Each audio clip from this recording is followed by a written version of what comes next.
information seminars for the kind of healthcare professionals group. For those who are rejoining, I hope you had a chance for a break over the summer. The team has been very busy, and we're going to share some of that information with you now. But before we start that, or as the sort of opening point, maybe Colin, I could look to you to give us the sort of introductory points and the welcomes on behalf of HSE. Thank you. Thanks, Mark, and welcome to everybody who's joined. I see the numbers rising now to 75, almost 200 registered today, and this is another in the series of our engagement with the clinical community, healthcare professionals, patients, advocacy groups in our work in developing this national genetics and genomics strategy.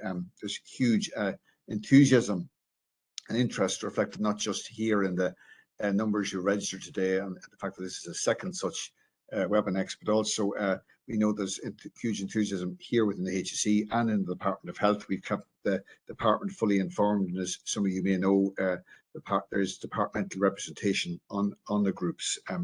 We've also briefed the Minister of Health on this work, and both the CEO of the HSE, Paul Reid, and the Secretary General of the Department of Health, Robert Watts, strongly supportive of something that they feel is long overdue and builds on the work of people like Owen Smith and others who've for some years looked at elements of this service and identified what we need to do to bring it into the 21st century.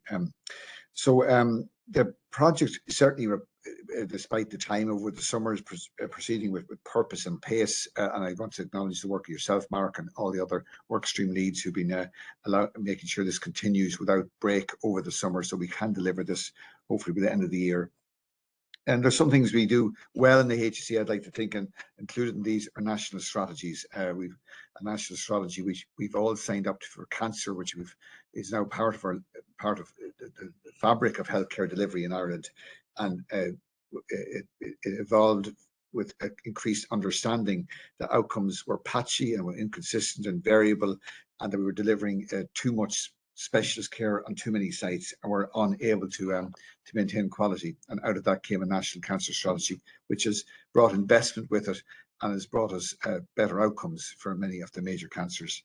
We also have, I was in a meeting earlier today on a national trauma strategy again, the important adjective there being national, a strategy that doesn't depend on the chance development of services in any one individual hospital, but something that is truly national and based on a network of services and clinicians working together in an integrated way across many sites, providing a level of service appropriate to expertise and appropriate to that site. What's good about strategies that work in this country is when they're focused on the needs of service users, patients and their families, and when they are not so much focused on the needs of institutions, because we all know if we can put the flag up for hospitals and institutions, it's relatively easy to advocate from that point of view. What's much more important is we advocate in terms of outcomes for patients and outcomes and services which ensure good outcomes and address that critical aspect of care that's important to patients, namely access.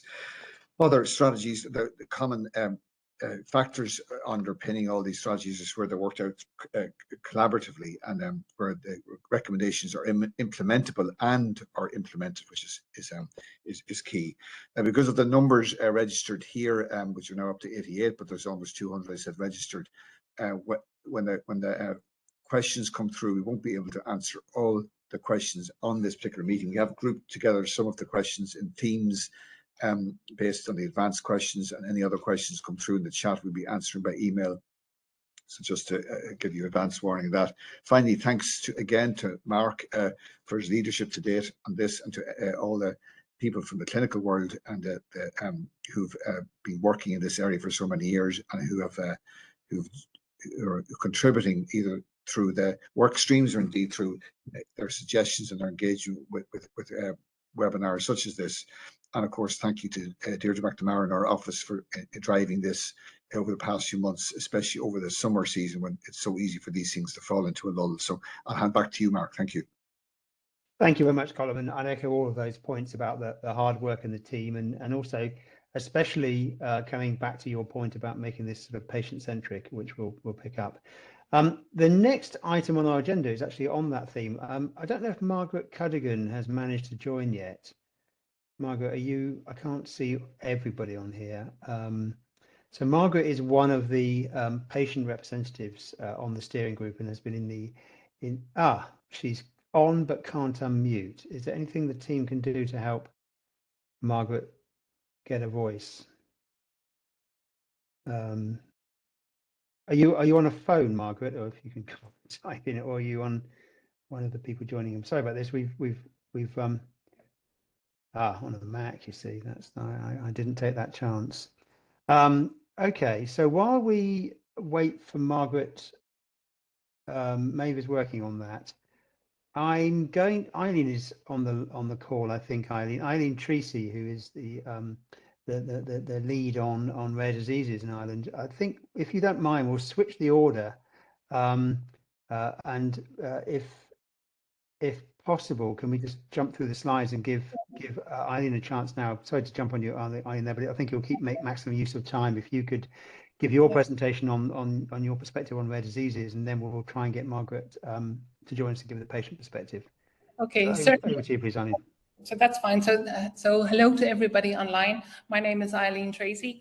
In this presentation, I've been asked to highlight the opportunities of the National Genetics and Genomics Strategy from a rare disease clinician point of view. So I'm currently the clinical lead for the National Rare Disease Office. And prior to this, I was the clinical lead for the National Clinical Programme for Rare Diseases. My additional relevant background is specialist training in clinical and biochemical genetics in Canada and Australia, and experience to date of clinical academic practice in this area. And before I go further, first I would like to say that we're very privileged to have Dr. Bale with his vast experience in very senior leadership roles with Genomics England projects as the chair for this strategic working group. So where are we now and where are we going? So since the initial 2006 Harper National Genetics Review and the 2016 Smith Review, we now have the current programme for government recommendations for prioritisation of a national genetics and genomics strategy, and indeed its launch of care. The overall ambition for, I'm still on the other slide, I'm sorry, you can go back to the slide.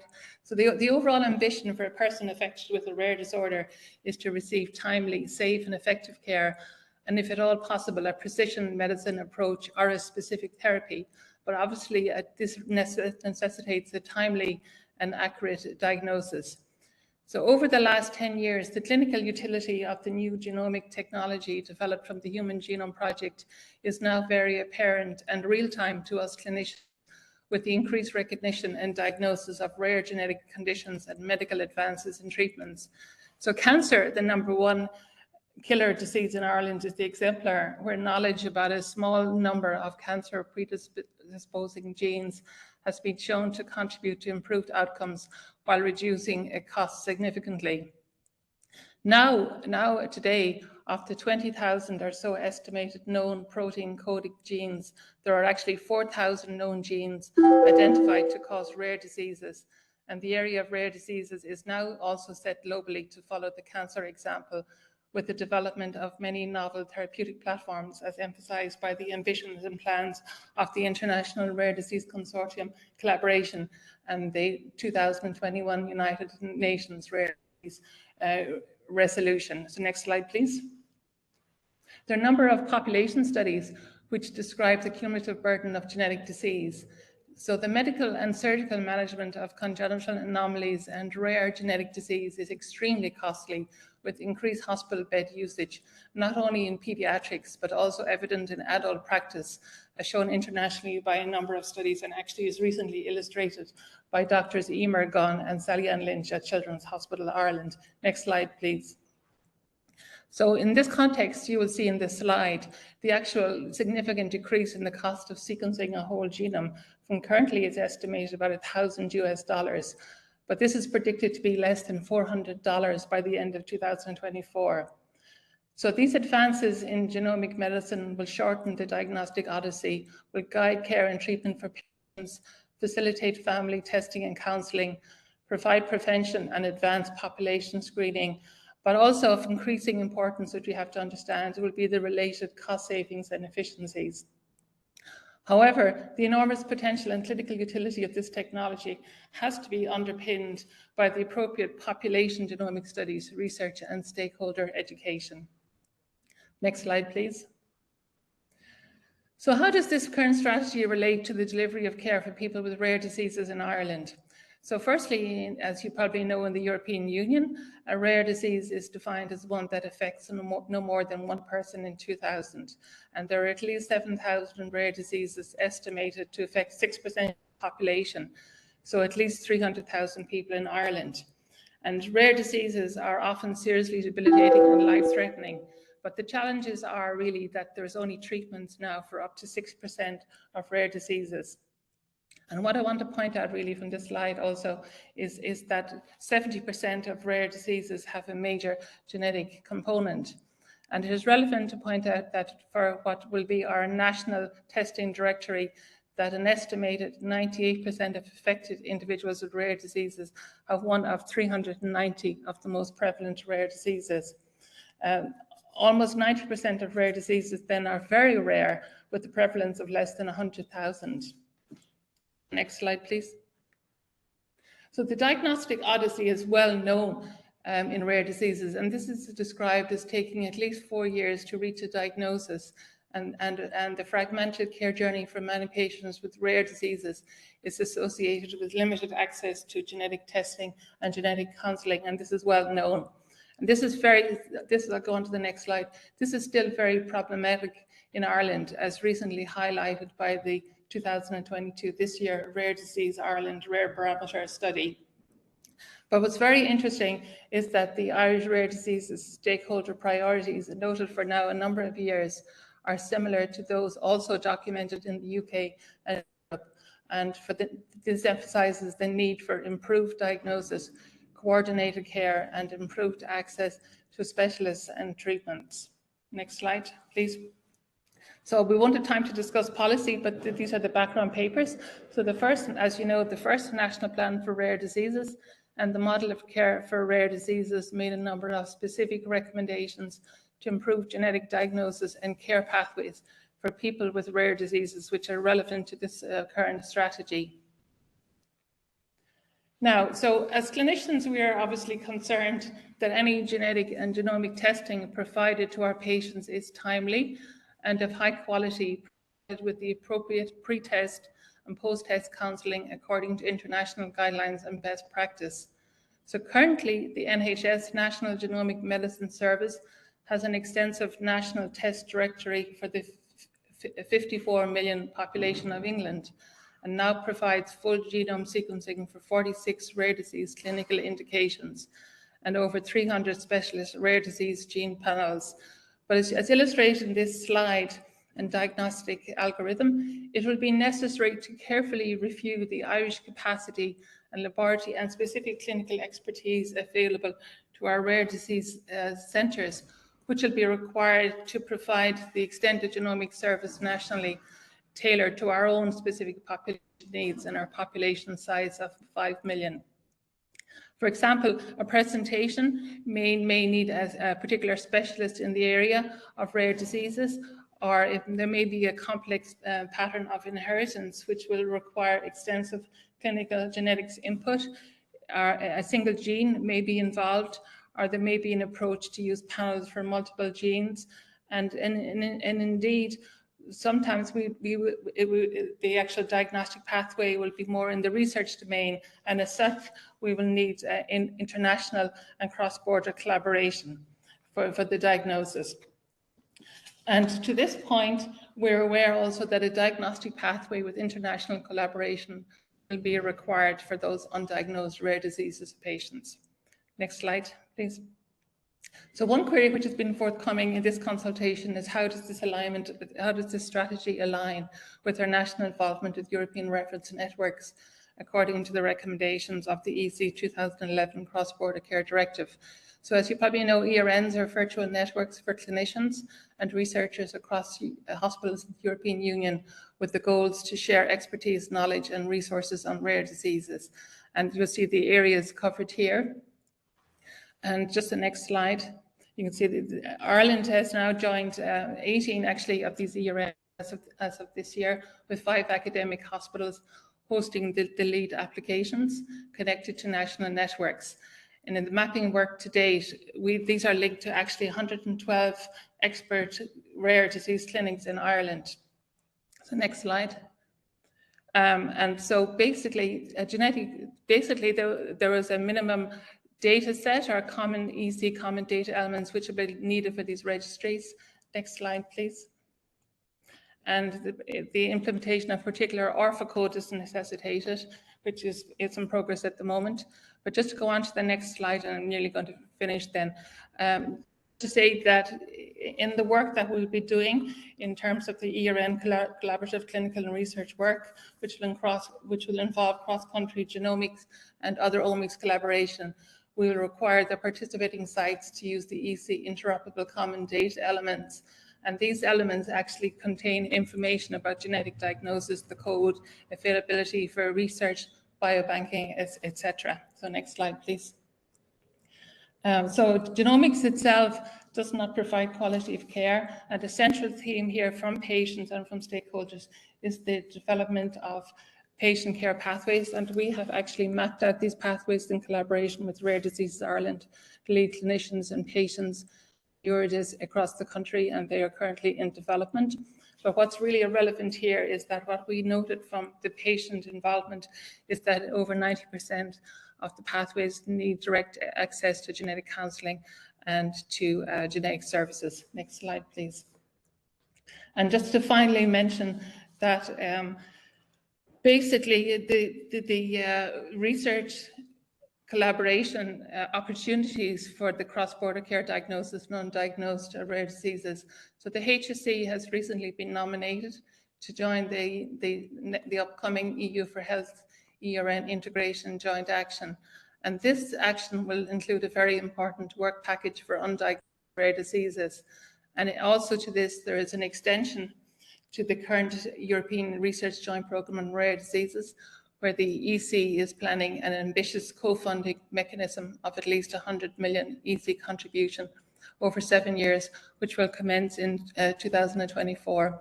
And the HRB is coordinating Ireland's proposed participation. The central goal of this project is to improve the diagnosis, prevention and treatment of rare diseases, and thus to enable every consenting person with a rare disease in Europe to be findable for clinical study.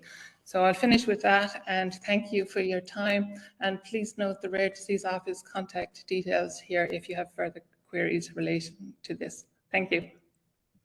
Thank you very much, Eileen. Really, really helpful, really important, and especially that connection into the bigger EU programs, which I must say personally was a big loss when the UK left the EU. I'm really delighted that I think Margaret has just managed to join with the correct access permissions. I don't know, Margaret, whether you have a voice. I do. Excellent, thank you. I can't see you, but I can hear you. So that's really great. So we'll just flip back, please. Yes, thank you very much, whoever's done that, Jack. So Margaret, please, can you give us your perspective on lived experience of genetics and genomics? Thank you very much. Absolutely. Thank you, Mark. Good afternoon, everybody. My name is Margaret Cuddigan. I'm a patient who's a lived experience of our existing genetic services. One story, but hopefully it'll ring through and on a number of different points along my journey. I'm currently a patient representative, delighted to say, joining the steering group and also on 2 of the work streams supporting the development of the National Strategy for Genetics and Genomics, which the work streams are a clinical practice and innovation work group and the workforce collaboration work group. As I said, today I'm going to share my own lived experience, one that I can talk to firsthand. And in preparation of today, I went back through many notes that I took through the number of years as I was going through a treatment journey. June 1st, and I'll start with this paragraph because when I think of genetics, genomics, it's always important to remember we're talking about people and remembering that throughout. June 1st, 2018, my breast cancer gene mutation was confirmed. As I said, preparing for today, I looked back through my notes and this paragraph jumped out at me and I'll share it. June 7th, 2018, I wrote, just on the couch after putting the kids to bed. It's a beautiful June evening. I cherish what I often took for granted, the bedtime routine. Get them to eat early enough to allow sufficient time to wind down. Brush teeth. They both still hate brushing their teeth, but I don't get stressed tonight when they resist. We play with Lego and then read 2 books to them. Back downstairs, I feel numb, pretty much an outer body experience. I can't catch my breath. I've so much hope for the future, but now also utter dread and despair for my babies who are just tucked up into bed. I wrote these words 6 days on from a dreadful phone call I received from Crumlin on Friday morning of the June Bank Holiday weekend, 2018. 14 months earlier, April 17, I was a mum of 2 young kids, working full-time. Life was busy, crazy, but good. With no apparent symptoms, but on the back of a single case of breast cancer in a first-degree relative, I sought out a mammogram. On the basis of a health check with a GP, I nearly came close to cancelling that mammogram because life was busy. And previously on the relevance of a mammogram at age 41, it was also questioned. Thankfully, I went on that evening. Directly after the mammogram, I was sent for an ultrasound. The suspect area was examined and re-examined. The ultrasound drove the need for 2 core biopsies that evening. The team at CUH at this really early stage were just amazing. Realizing that I just popped out of work to go to a mammogram with no expectations of anything else, the radiologist held my hand that evening and introduced me to a breast care nurse who explained that on the back of the biopsies, I'd get results or I'd get a call after the multidisciplinary meeting the week after. At that time, I had planned, it was a couple of days before Easter, we were planning a quick family weekend away. And on the way back, I got the call to come to CUH that following Thursday. Within 24 hours of that meeting, my cancer was confirmed and surgery was booked. At this early stage, I questioned why, like many other patients. At that stage, there was no apparent family history, so I was told it was just bad luck or an environmental cause. I continued to request a genetic referral. After much pushing, I was referred to Crumlin. The difficulty in that referral or getting that referral wasn't due to lack of care in CUH, but I truly believe it was a disconnect with genetics forming part of a diagnosis and treatment pathway. My lumpectomy was completed as a day case. When I got home that evening, there was a letter for further information for me from Crumlin. This letter had a request for return within a specific time frame, or the case would be closed. The letter came to me at home, not to my GP. I often think, what if I didn't fill in that letter? Thankfully, I filled it in and returned it once the blur of the wide excision lumpectomy passed. I filled in the letter for further information and returned it to Crumlin. The care in CUH I received was second to none, and I can't speak more highly enough of the entire oncology team, nurses, oncologists, all disciplines, and support staff at CUH. My thanks will never be sufficient to what that team did for me. My treatment through that time was a wide excision lumpectomy, 16 rounds of chemotherapy over 6 months, followed by 20 sessions of daily radiotherapy with nearly a year of Herceptin. Although the treatment was challenging and aggressive, my husband, family, friends, everybody was just a huge support throughout. My personal lived experience of our genetic services at that time was I needed to push for genetic testing. As the months rolled into each other without any contact from Crumlin, despite that early letter at the time that I was really starting my cancer journey, at that time I was progressing through chemo, I started calling regularly, in fact weekly, and offered to travel to Dublin at short notice, pleading for an appointment.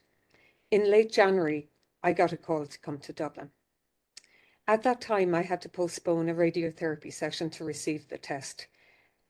For anyone going through a treatment journey, there are ups and downs. When you feel you're chasing a service, one begins to question, are you wrong? Are you really looking for something that isn't there, that nobody else has seen?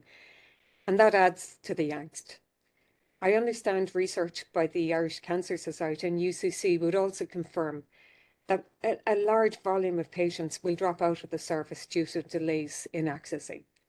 Thankfully for me, I stuck with it. I went to Dublin in that late January. and heard nothing else until that phone call on the Friday of the bank holiday weekend in June. When I did receive my results in June 18, a week and a half later, I noted, and I read every word so clearly, but I noted the blood sample I travelled to Dublin to and also cancelled the radiotherapy session, taken in January, was only received in the lab in mid-March. 6 weeks is an incredibly long time if you're going through a treatment journey. And that's the length of time it took to get to the sample received by the lab. It was very clear, however, my observation in Crumlin was that all resources were completely stretched and doing their best. My personal view is the services weren't fit for purpose and they were broken. Genetic testing wasn't available to me at diagnosis in a speedy fashion.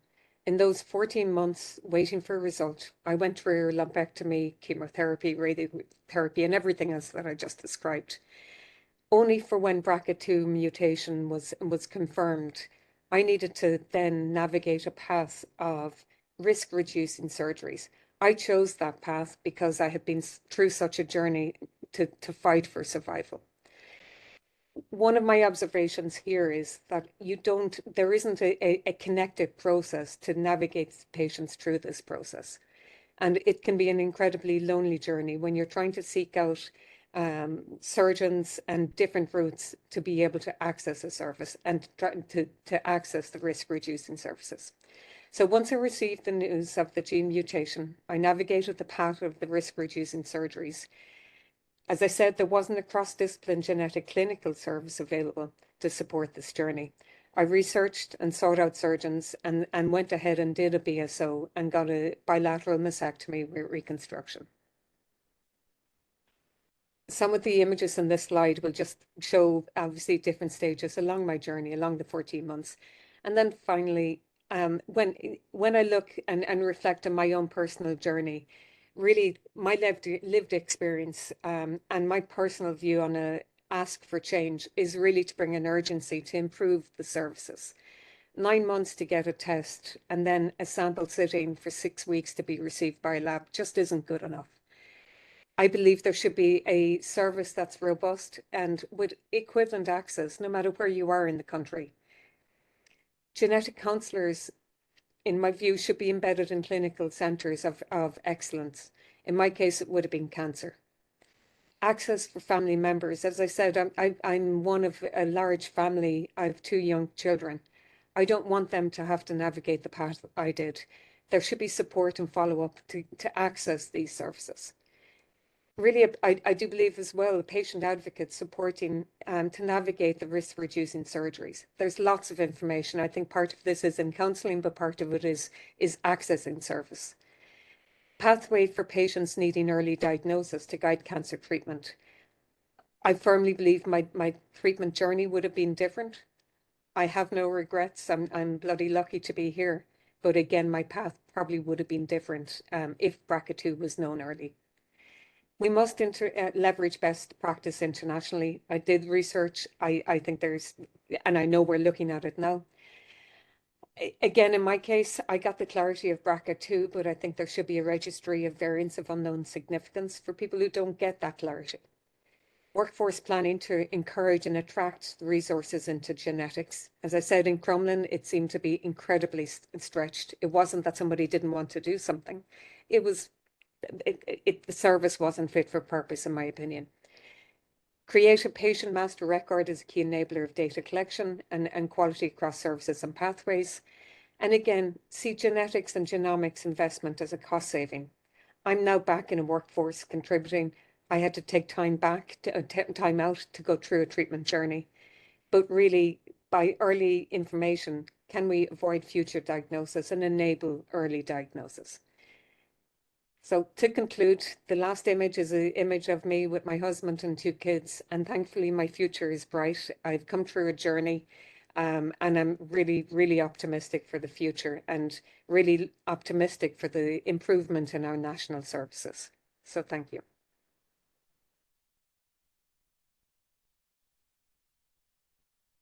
So I couldn't unmute myself then. Thank you very much for that, Margaret. That's incredibly powerful, and I think your story and all the tribulations the way you've fed them into such clear asks for change, I think shows the power of having the patient voice on our groups, as Colm said earlier. So now I think it feels really difficult to follow that, but if Jack could forward on to the slides, I'm just going to give everybody, yes, thank you, whoever's managed to do the clapping hands. I think that deserves a very big round of applause. And of course, people can see this on the video afterwards as well, if you want to share that story. So I think what I'm going to do now is I'm going to go through the progress update of where we are with the strategy. It feels difficult to follow both Eileen and Margaret's really important contributions. And I'll try and keep this brief, but I'm afraid we are running a little bit late. So I hope you can stay on after 6:30, but if not, then as I said, the video is available. So just to recap, I won't go through every word here. When we sat down earlier this year to look at the process for setting up the strategy, we really identified a large number of work streams, really important issues that have been mentioned already. Decided to divide those into what broadly are 4 pillars. One on clinical practice innovation, led by Owen Smith and Richard Laird. Really important one to understand the baseline of what the clinicians were thinking and doing, and we'll touch on that later. We've also got a very important work stream led by Deirdre McNamara and Marisha O'Connor on the policy landscape and the communications and engagement. And again, we can touch on some of those issues. Again, a lot of information that we still need to address around consent and patient involvement, salon to care connections, and so on. Clearly important as well is the infrastructure we require for this new strategy, both the laboratory infrastructure, but very much the informatics infrastructure, the bioinformatics. And that's been led by Mark Lawler from Belfast. And I knew I'd forget the names. I think it's Walter Colt from Dublin. Thank you. I should have checked up on this. And then finally, but by no means least, a very important conversation around workforce and training, particularly the involvement of the higher education sector, and linked to that really the collaborations and international partnerships, and that's led by Brendan Loftus and Michael Gill. So those four work streams, the 8 work stream leads, have worked incredibly hard to bring together the views of a wide range of people. I think we're just trying to toss up the numbers of people that have already been engaged, but at least on Owen and Rishtad's area, it's at least 70 people have been involved in feeding their views in from the specialties. So can we go to the next slide, please? And so just to lay out here what may be obvious, but I think in light of what Margaret has said are really important. These are our guiding principles, and you know, we don't need to go into every single word, but clearly what we have to recognise is this needs to be patient and family centred. You know, this is as Colm said at the beginning, this is very much going to be service user led, but it's also got to recognise the speed at which this field is developing, the importance, if you like, of the ethical principles, both the individual consent, but I guess also touching on the points that Margaret made. You know, we have some quite significant familial implications from genetics always, and so I think getting that balance right is important. We need to be trusted. The system needs to be trusted to deliver the right service, but also handling this data requires a huge amount of trust.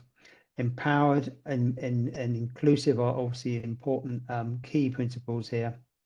And then I think picking up on one of the points that Margaret made, that this is something that we really need to see as not just a cost sink, but actually, you know, enabling an improved service, a more effective service, and getting people healthier, preventing them getting unwell if we can. So the evidence-based, cost effectiveness, and then of course, as we heard from Eileen as well, being collaborative and working at the very sort of edge of knowledge in some ways, and making that connection between researchers and clinicians and patients really part of the core. Those are our guided principles, and you know, you can see these yourself in your spare time, but that's what we've been doing. And then so we've just mapped those again onto a series of pillars around the vision and objectives. Now I won't go into every single point here, but I would just sort of draw your attention to the fact that we've recognized the importance of patients in terms of the service. So a lot of what we'll say as we go through this process, and you'll hear on the panel, is actually trying to understand really what the clinical need is, as much as what might be convenient for the laboratory service, or might be the most optimal way to arrange services for a particular individual hospital. This needs to be patient and clinician led. as I said, we do need, I think, to do some work in Ireland, and I wouldn't want to point any fingers, but I think there have been some rather troubling stories that have emerged, and people are very concerned about the use and misuse of genetic data globally, but I think in particular examples in Ireland. So I think really being on the front foot about patient engagement, about transparency, about being ethical, and about really raising awareness of what this new service improvement is going to deliver. And then we talk a lot about precision medicine, but I think again, recognizing that genetics and genomics is going to have to be integrated into a wider service. It's not the be all and end all. It's not the magic bullet that maybe we talked about in the early days of the Human Genome Project. And then on the fourth column, workforce and training, we've already heard a lot about that, but I think we recognize that there's a lot to do to increase the workforce, but also to provide career paths, and to really sort of see how this can compete, if you like, in a global and also a national market for really who are rather specialized and highly trained staff. We need to have that as a front of our minds as well. We've heard a bit about research and innovation. I think, Ireland's got some fantastic pockets of expertise in clinical care, but also in research. And I think how we can use this strategy to draw them together. And then finally, to make Ireland one of the key parts of this global network of research, the European networks, other international networks, and picking up on the fact that Ireland is really has a fantastic reputation for being innovative, in having some highly sort of high quality tech industry and pharma industry. So really how that links together is going to be one of the crucial parts of the strategy. So what we've been doing over the first phase, if you like, which is effectively been our focus before the summer break, although there hasn't really been a break, is to look at what the priority areas of focus should be. This is to meet the requirements of the estimates process for budgeting and so on, and to make sure that once we publish the strategy, which I'll come on to, we can really try to hit the ground running, if you like, with a new set of improvements starting in 2023. The first of these is actually to set up a national office. This has been something that's been touched on by previous reports, particularly Owen Smith's report. But this office is going to both drive the implementation of the strategy, look at the short-term service improvements, and then look at the longer-term opportunities for service development. I've mentioned the integration into clinical pathways. Again, that's going to be really important to link both to Sláintecare, but also to see how some of these services might better join up, particularly not just the cancer and cancer care, if you like, and the clinical genetic testing, but also how it sort of meets the needs of people for reproductive advice and guidance, which we've heard from other patient representatives. Workforce I've mentioned, but I think there's a combination here of the laboratory and specialized workforce, but also how we engage and improve knowledge amongst the primary care and other parts of the pathways. And then I think one of the areas, again, which we're still feeling our way a little bit on, but we've already effectively started to move towards a system where, when we're recognizing in a country of the size of Ireland, you really need to think about a hub and spoke model. Some of these services require high investment, high capital investment. They require optimally machines to be working full time, flat out, and to have the right sample flow. So this is really going to be one of the most important things for us to get right, to how to balance off the expertise we have in existing laboratories with the requirement for centralized laboratory service. And that has to be backed up as well by the important elements of bioinformatics and data storage and connections, as we heard from Margaret and Eileen. So those are areas of focus. We put in some hopefully some pragmatic bids for future funding, particularly to focus on the genomics office and the workforce capabilities. Next slide, please. And now what we can do, and that's a bit of a whistle stop, and I apologize for that, but now what we can do is actually turn over to the panel. And I'm delighted that, again, we've got Colin Henry and Deirdre McNamara from HSE, who are the kind of really the engine room and our masters on a lot of this work. We have Eileen, who's a member of the steering group, but also the lead on national rare diseases. Cleona Murphy, who's the clinical director for the National Women and Infants Health Programme, a very important component. And last but not least, Owen Smith, who is the Chief Academic Officer for the Children's Health Ireland, but has been very intimately involved in developing these strategies.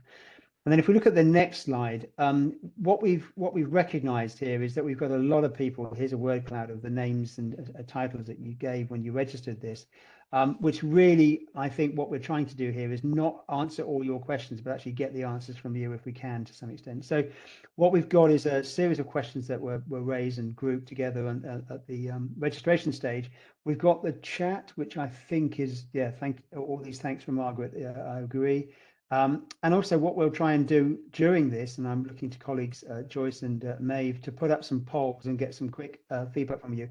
Because of the numbers we anticipated, we won't have an open mic sort of approach to the panel, but I've introduced the panel, and I think what would be really helpful in the time we have available now is if I could ask the panel members to just give us their perspective and maybe amplify some comments made already on these questions we've got here.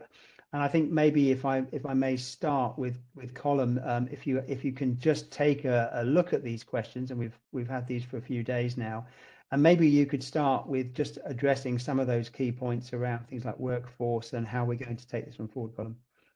Yeah, thanks, Mark. I won't pretend to address all these issues. The clinical service model, I know Owen will talk to that too. Just some key principles that underpin all our national strategies is that of access and the comments made that we've heard repeated about a centralised service in Dublin and difficulty of access, not just for people in Dublin, but even more so for people outside Dublin. So what we want to see out of this, and this came through in Owen's own report, is a network, an integrated network of services, not one that's confined and specifically to the specialty of genetics and genomics, but also is integrated with other specialties such as cardiology or neurology that have a specific interest in genetics. So that a national model that promotes equal access and that has a corresponding level of expertise at different levels and throughout the country is what we want to see. And the workforce is a key component here. We know that the current workforce in Crumlin Hospital have worked heroically with vastly under-resourced service over many years. So an absolute basic ask of this would be to see an increase in the complement of consultant geneticists in whatever model of care is finally recommended in the strategy.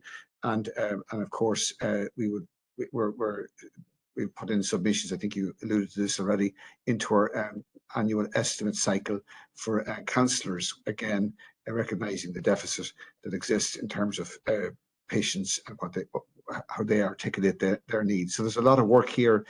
Some of the submissions for our own estimates involve second guessing recommendations of a strategy that is not yet complete, but the deficits were all too easily identified, not just through the work here, but through the work of Owen and others in previous years in their reports.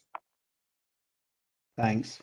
And I mean, just picking up on the first of these questions on the clinical service model, I'm conscious that we haven't really heard from Cleona or Owen yet, but would either of you like to just comment on this point about centralisation and about local care?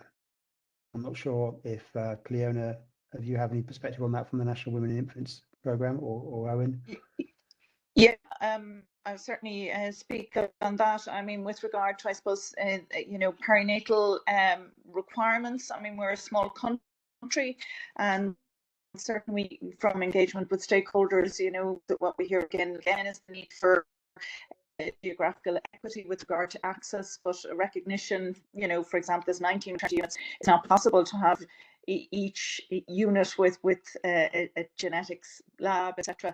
So it is important to have a hub and spoke model.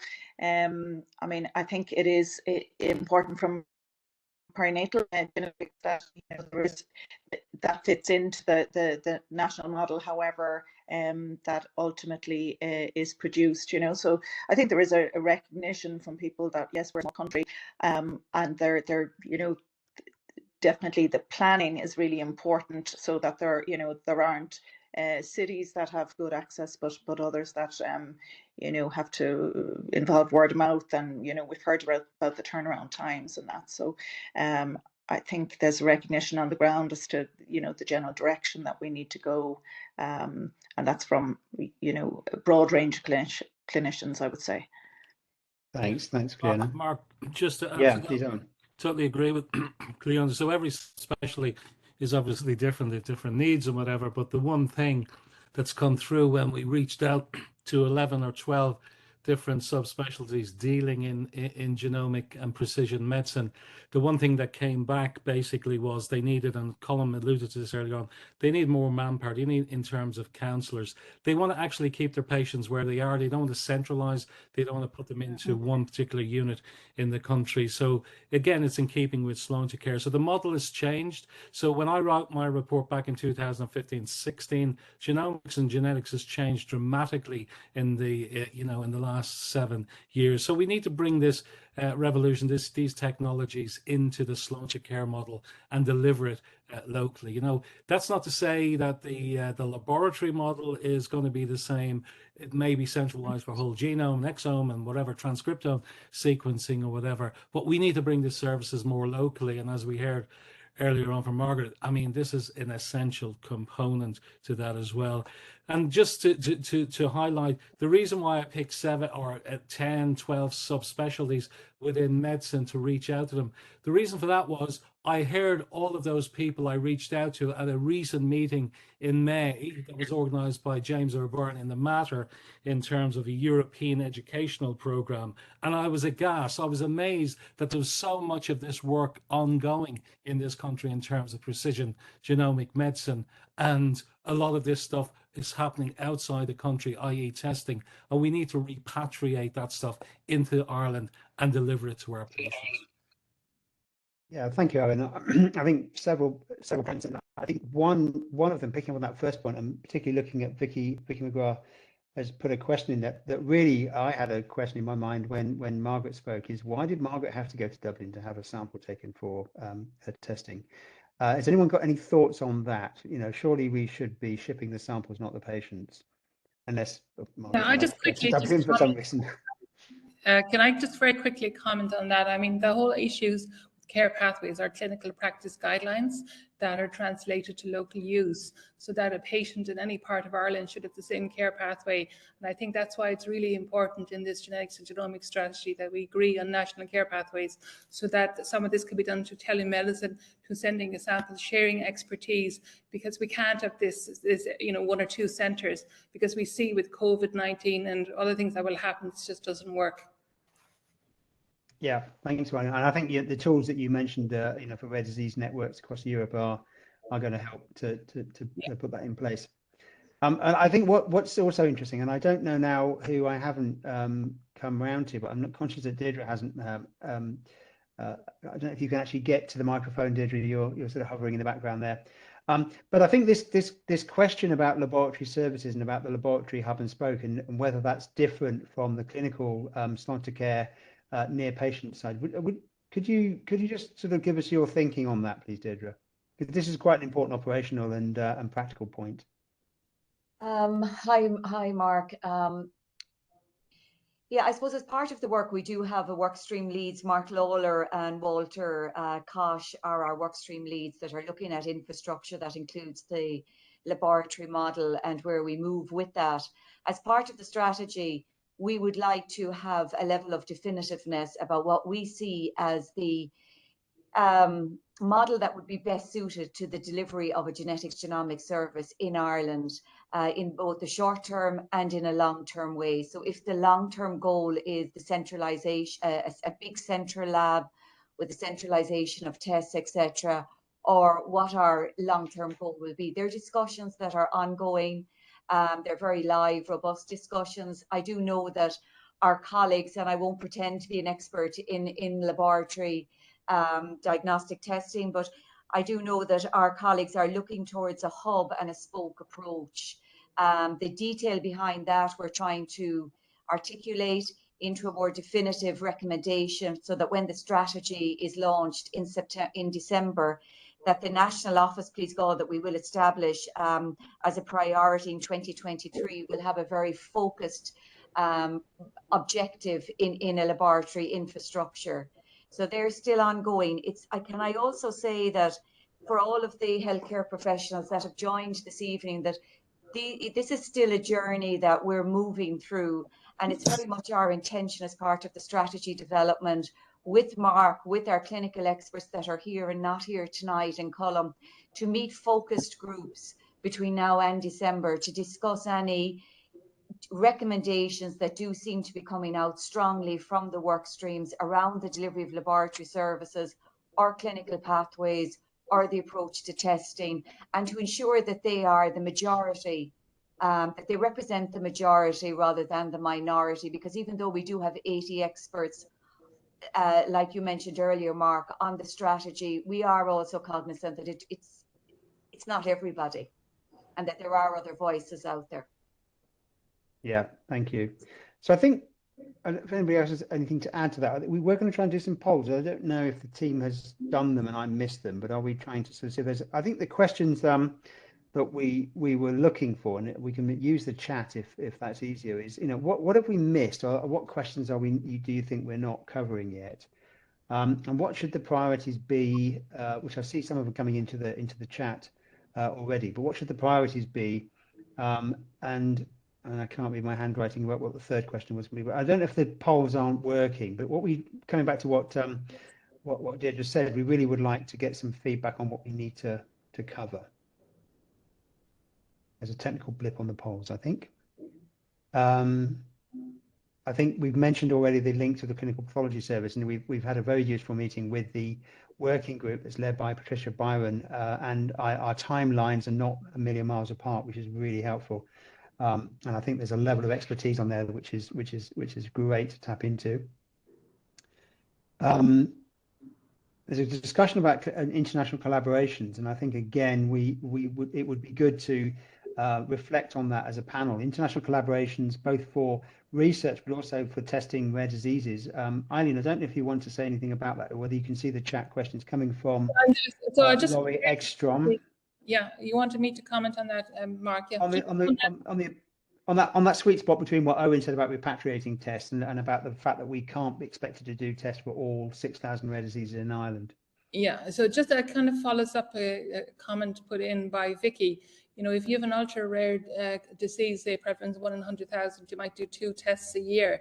We obviously can't, prioritize those. We have to work smart and consider what we can deliver, and then what is sent out to accredited laboratories.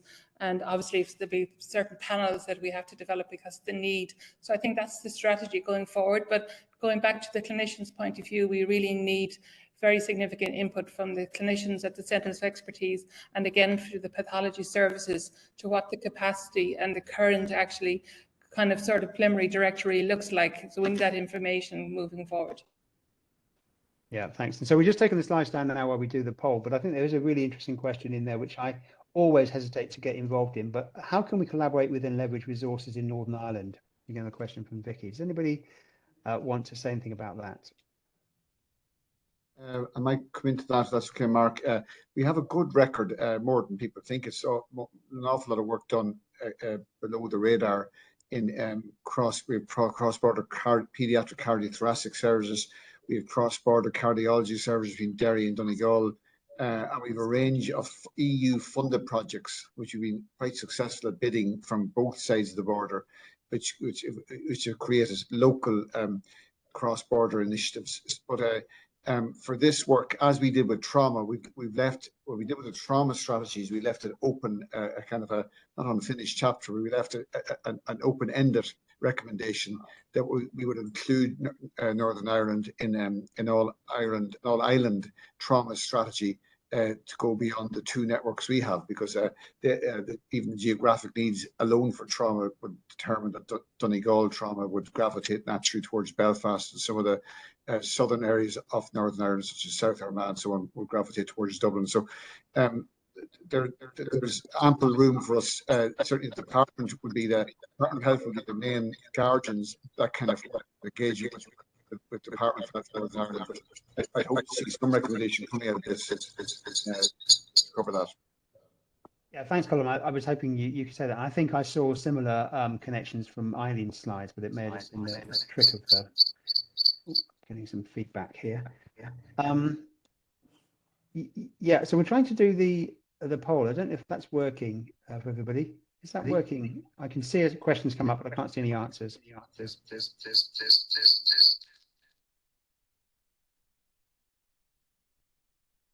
I seem to have cloned Owen as well. I don't know if that's what's caused the.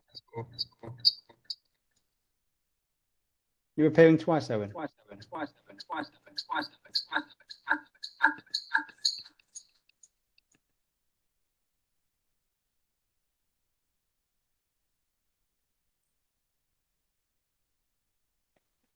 I hope that's not still echoing. I had just the amazing feedback.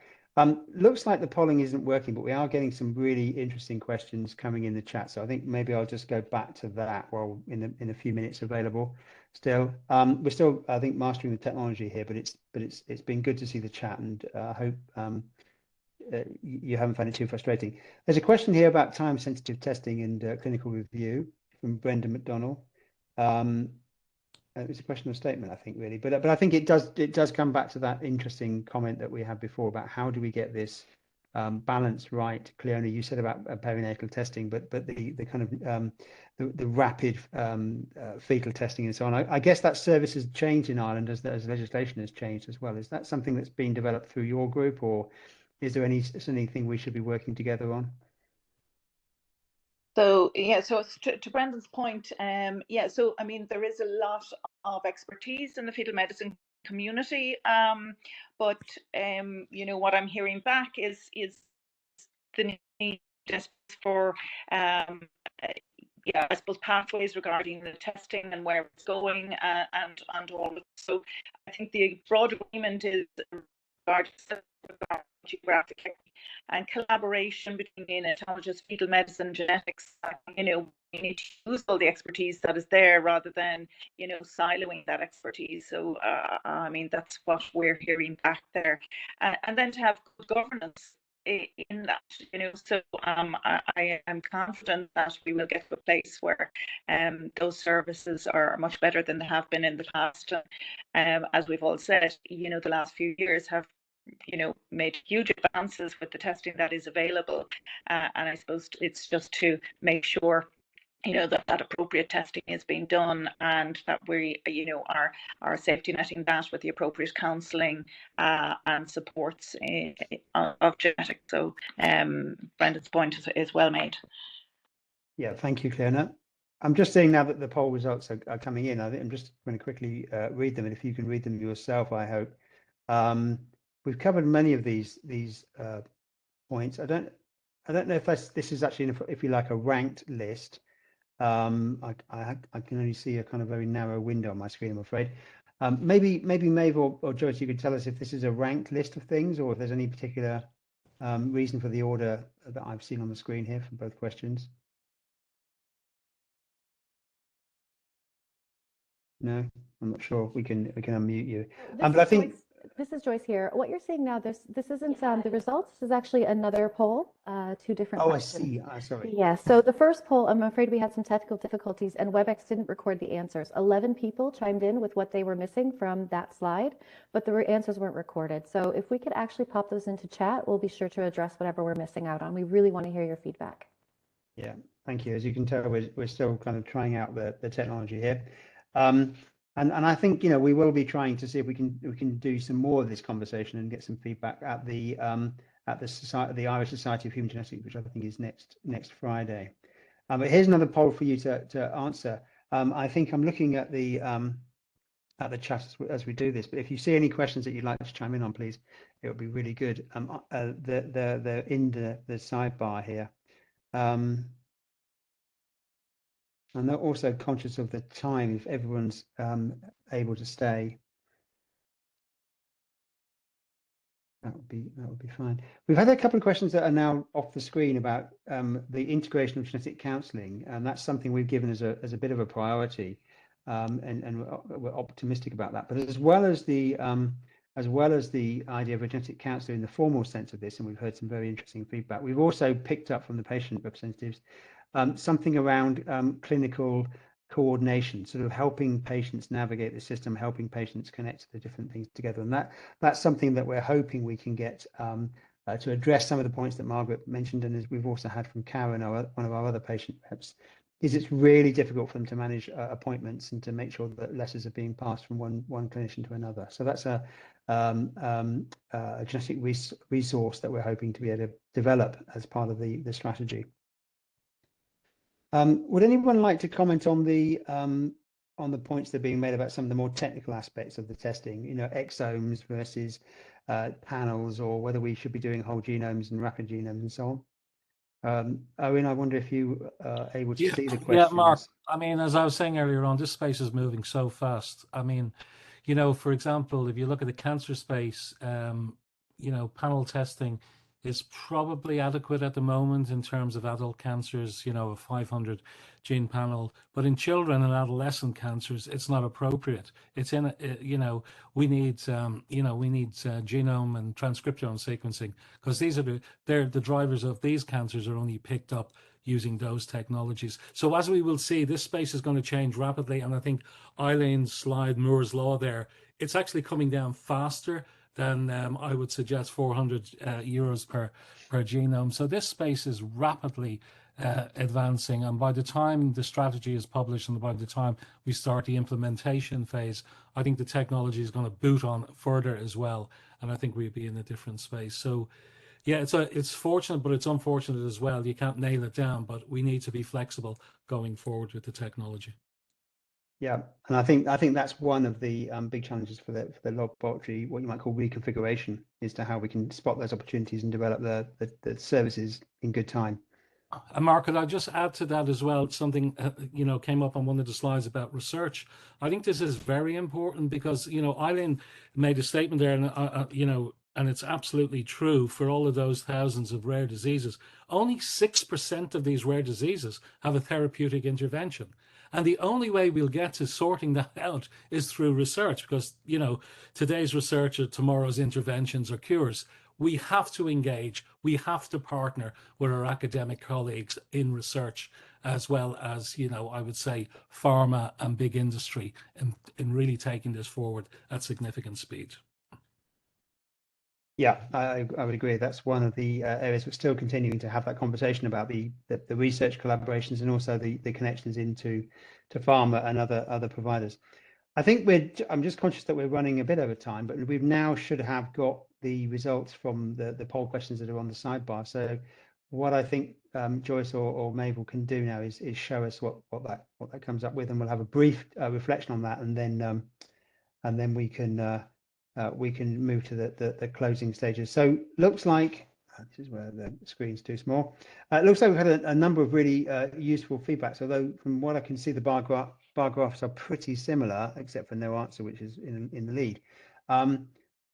I think the one thing that we haven't really touched on, and I think it's also been mentioned in the chat, is, you know, this ability to increase I think it's the capacity, isn't it? The increased genetic and genomic literacy. Sorry, the literacy one we've talked a bit about. So the literacy one, I think, Deirdre, is a key part of the. I'm looking here at the second question, and the one that seems to be slightly. Actually, no, it's slightly smaller now. Sorry, I've got the wrong way. But literally, maybe you could say something a little bit about the health literacy one. I know it's not been a popular answer, but it's one that I think is quite important for the work that we're doing in terms of raising awareness. I wonder if you can mention that. Yeah, so we've over 11 patient representatives as part of across the strategy, both on the steering group and on the work streams. And we also meet in a parallel monthly, while we meet with the healthcare professionals like this evening, we have a replication of that with advocacy group and patient representatives. What comes very strongly back to us is that while they're very excited about the strategy development and have been contributing to it, they need for that public awareness of what genetics and genome sequencing is, to remove any, I suppose, fear factor around engaging with it as a service going forward and as a medicine, that the data protection around it, the consent in relation to it. So they really feel that any launch of a strategy, one of the key things that must follow it to support the service and to even optimize the service that's already there is that literacy around genetics and genomics, around consent, and specifically in relation to the data protection that develops trust and assures the public around when they interact with it that there is a legislative component to it. Yes, thank you, Deirdre. I think that's something will definitely need to be a continuing activity. I think what we'll do, given in the interest of time, we've got these results now. What we've also got is the collection of points in the question, which we'll feed back together.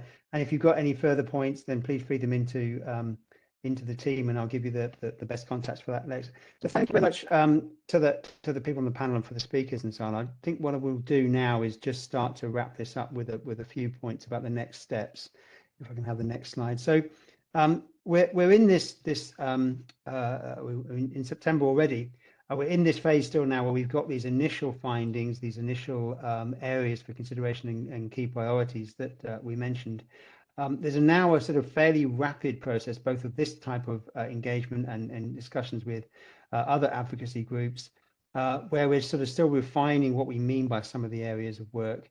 The plan is, as we're doing all of this refining, to keep iterating the drafts through the workstream leads, through the experts that we have on the steering group, and all the other experts and so on. Just a couple of points to watch out for if you're interested in and want to help us with the engagement. Perhaps I've mentioned already the Irish Society for Human Genetics next week, which I think I'll be speaking at, and colleagues from HSC will be hopefully in the room as well, and other experts to sort of really continue this conversation. We're also looking forward to the outputs of the IPOSI Citizens Jury, which has been going on, from what I've seen, is a very professional and going to be a very important piece of work. That's coming out next month, and we hope to hear the early findings of that later this week. We're still refining our plans for international industry engagement, mainly to make sure that we're properly inclusive and meet all the various requirements. And then as we're doing that, we're going to be creating a kind of website presence so you can see some of these slides more easily than having to join these webinars and take up your time. And that's being developed and will be part of the wider rollout of this strategy. Just something that's a bit cryptic on the slide here about the maturity level model, the MLM. The maturity level model is being developed by the EU's Beyond 1 Million Genomes initiative. Really, it's an interesting template, quite a challenging template to help countries understand how close they are to being able to implement genomic medicine. So we've completed an entry on that for Ireland, and colleagues will be taking part in the the pilot analysis session later in next month. And then we're also going to be planning in November, and this is becoming sort of slightly more nebulous as we look to refine the times, to really put together the final strategy and implementation framework to take into account the outputs of the estimates process, and to really then start to engage with the most senior leaders in the executive and in the department to make sure we have a concrete set of recommendations to put out, a concrete vision and strategy, with the aim of launching that and starting the process of implementation by the end of this year. So that's our kind of key timeline. We'll very much be welcoming your input and keeping you posted on all of these points. Really, thank you very much for bearing with us on this. I think at one point we've had around 100 people join us, as well as the panel. Thank you very much to all the panel, especially Margaret and Eileen, for those really important presentations, and to Owen, Colm, Deirdre, Cleona, as well, for their input. We haven't yet fixed a date for the engagement sessions, but we will keep you posted on that. And as I said before, there is a website, an email address there, strategicprograms.cco@hsc.ie. So please do feed in any questions, comments, points, documents, anything you like that will help us to shape this strategy, or any areas that you're concerned about. And then we'll be in touch with you all, I hope. I'm not putting Joyce and Maeve on the spot, to give you a little bit more information about what we got from the polls and what we got from the chat. So with that, I think we'll close this session with, again, thank you very much to everyone, particularly for the team, for their help in organising this, and thank you very much for being part of this. Thank you, and good evening. Cheerio.